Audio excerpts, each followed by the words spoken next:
Assalamualaikum students and a very good morning to all of you. Today I am going to start our 30th chapter, that is Sadhu Pradesh. This is one of the poem of our syllabus.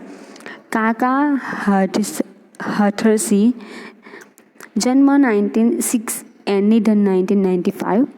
काका हथरसी हिंदी के जाने माने हास्य व्यंग्यकार थे। हास्य व्यंग्यकार यानी कि ऐसे जो व्यंग यानी कि टॉन्ट मारना, तो हंसी के साथ वो टॉन्ट मारते हैं कि जिससे सामने वाले के टॉन्ट भी लगे, जो सच्चाई है वो, और हमें हंसी भी आए।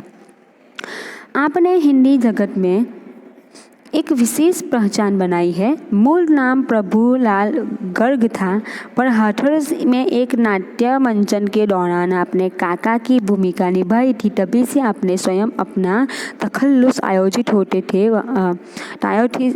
तखल्लुस काक हाथरसी रख लिया। हिंदी के हास्य कवियों को मंच देने का श्रेय आपको जाता है। जहाँ कहीं भी हास्य कवि सम्मेलन आयोजित होते थे, वहीं काक की अनिवार्य अनुपस्थिति होती थी। यानी कि ये जो हमारे पोएट है, उनका रियल नाम प्रभुलाल था, लेकिन एक टाइम पे उन्होंने एक ड्रामा के अंदर काका का कैरेक्टर किया था, तब से उन्होंने अपना खुद का तखल्लुस यानी कि पेन नेम काक हथरसी रख लिया। और जब भी कहीं भी हास्य कवि सम्मेलन हो यानी कॉमेडी कविता, वहाँ पे ये हमेशा रहते ही थे। हिंदी में सुखियात पत्र पत्रिकाएं यथा धर्मयुग, साप्ताहिक, हिंदुस्तान, वीणा आदि में आपकी रचनाएं नियमित रूप से प्रकाशित होती रहती थी। कुल मिलाकर आपके नाम 42 संकलन मिलते हैं। व्यंग्य हास्य के क्षेत्र में आपके सुपुत्र निर्मल हाथरसी का नाम भी प्रसिद्ध है, यानी कि इनकी तरह उनका बेटा भी हास्य व्यंग्य कविताएं लिखते थे। 1985 में आपकी भारत सरकार द्वारा प्रतिष्ठित पद्मश्री से सम्मानित किया गया। हिंदी अकादमी दिल्ली द्वारा प्रतिवर्ष काका हथरसी पुरस्कार दिया जाता है, यानी कि इन्हें पद्मश्री का अवार्ड भी मिला है और इनके नाम से हर साल अवार्ड भी दिया जाता है। प्रस्तुत रचना में ढोंगी धूर्त बाबाओं की लीला का चित्रण किया गया है। साधुपदेश शीर्षक से तो लगता है कि साधु अर्थात सज्जन का उपदेश होगा, पर कवि ने व्यंग्य शैली अपनाकर ऐसे साधु ढोंगी बाबा आदि के प्रति अपना आक्रोश प्रकट किया है। पोथी पढ़ने और माला फेरने के कुछ नहीं होता। एक और हम राम नाम जपते हैं, गौमुखी के हाथ डाल माला के दाने को फेरते हैं, तो दूसरी और मीठी छुरी भी चलाते हैं।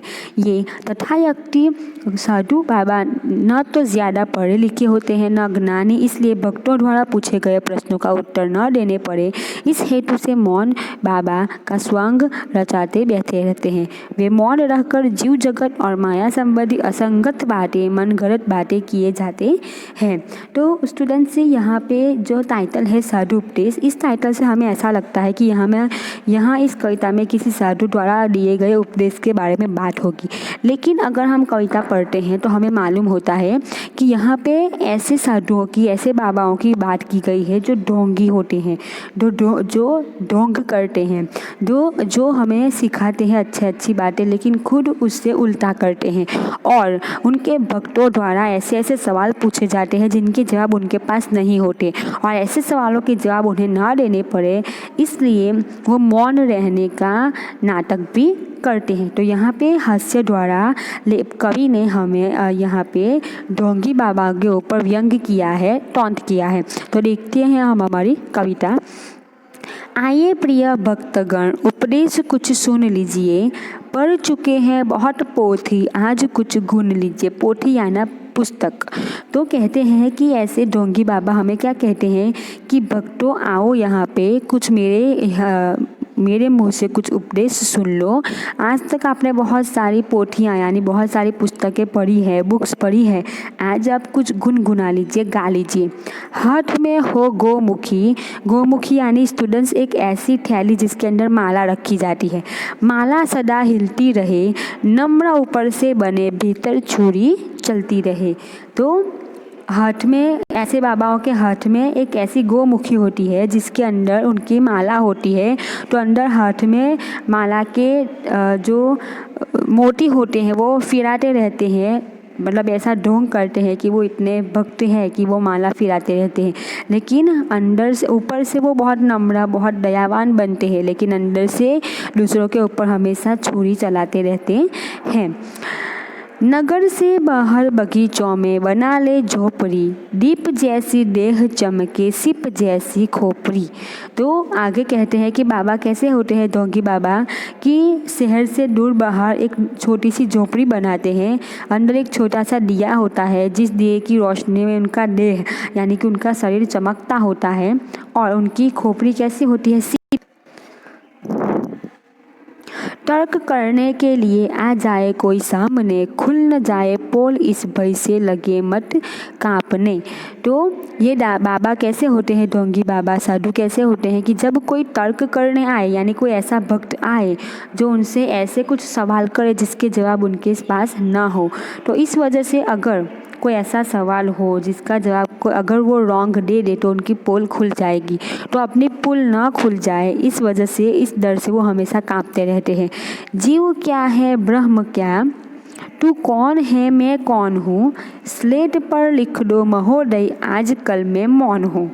कैसे होते हैं ढोंगी बाबा कि क्या कहते हैं कि अपनी ऐसे सवालों के जवाब उन्हें ना देने पड़े जिस सवालों के जवाब उन्हें नहीं आते हैं, तो उनकी पोल खुल जाएगी, तो अपनी पोल खुल न जाए इसलिए वो क्या कहते हैं भक्तों को कि स्लेट पर यानी कि बोर्ड पर ऐसा लिखवा देते हैं कि आज मैं मौन हूँ, यानी कि आज मैंने मौन व्रत धारण किया है, जिससे कोई भी भक्त उनसे मिलने आए तो ऐसा कोई सवाल ना करे। और हमेशा ही क्या कहते रहते हैं कि तू कौन है और मैं कौन हूँ।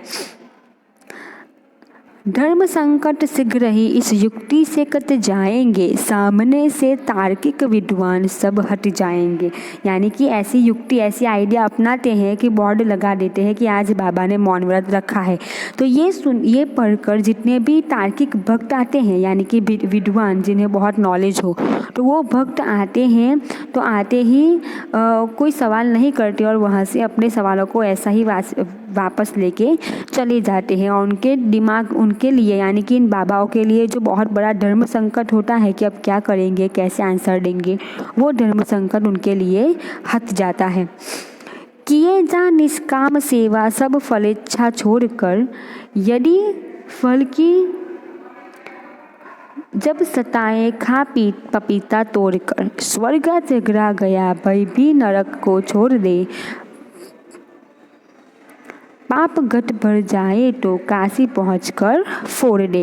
यानी ये बाबा कैसे होते हैं ढोंगी बाबा कि क्या कहते हैं कि हमेशा ही अपने फल निष्काम यानी कि किसी भी स्वार्थ के बिना हमेशा ही दूसरों की मदद करे जाओ, और कभी भी आपको फल लेने की इच्छा हो कि मुझे मेरे काम के बदले में फल मिले, तो दूसरों के दूसरों के वृक्षों के ऊपर से पपीता तोड़कर खा लेते हैं। और हमेशा कहते रहते हैं कि स्वर्ग के बारे में झगड़ा करना छोड़ दो, कभी भी नरक से भय मत करो, और जब तुम्हारे पाप बढ़ जाए, जब तुम दुनिया में बहुत पाप कर चुको, तो काशी में पहुंचकर अगर स्नान कर लो तो तुम्हारे सारे पाप धुल जाएंगे।